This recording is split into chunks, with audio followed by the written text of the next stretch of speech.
Hello,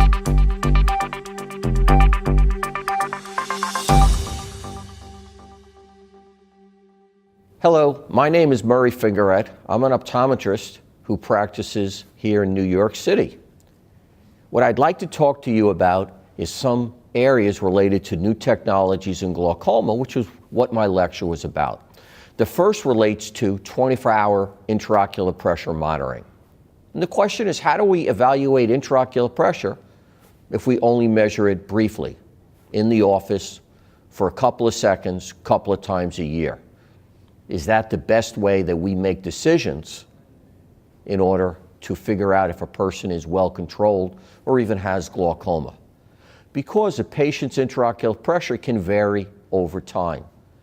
With 24-hour IOP measurements, maybe we could figure out if the pressure is higher on times that we're not examining the patient. Up until recently, this was a fantasy. We didn't have those tools.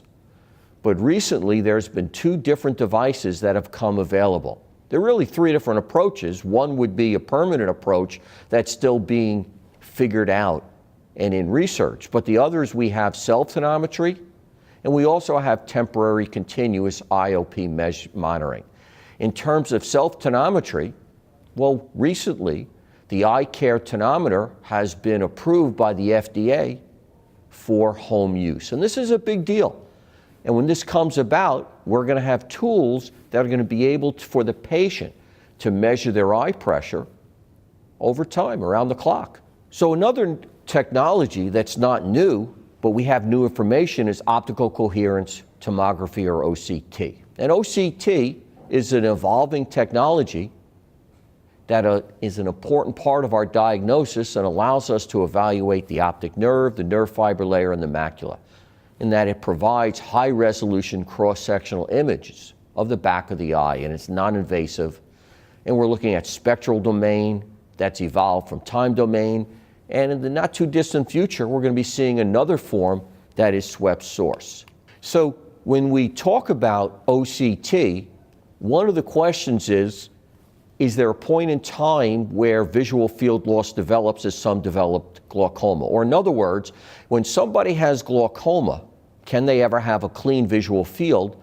And when we look at OCT, we have some information about that. There's a paper that was published not long ago by Joel Schumann and his group that looked at what was called a tipping point.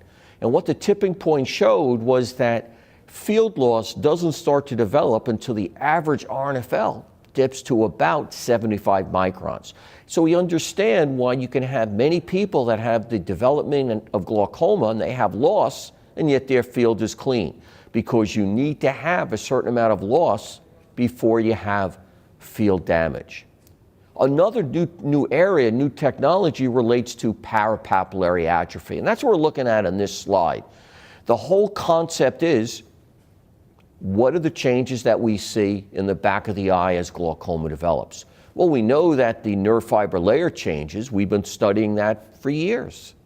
We know that the rim changes, the cup disc ratio enlarges. We know that there are loss within the macula area, but the other area that is now being looked at is the peripapillary atrophy. That's the area outside the optic disc. Can that change?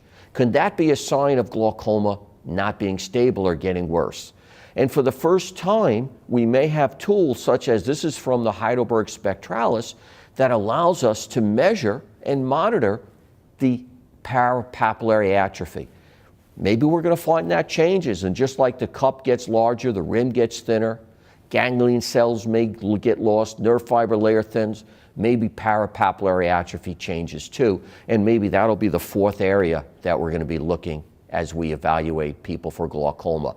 So in summary, there are a lot of new changes occurring in the area of glaucoma. Methods to evaluate the eye pressure, measure it around the clock, understanding when field loss occurs related to OCT, and even newer methods and newer areas to use to measure and monitor with the OCT in the back of the eye. Thank you.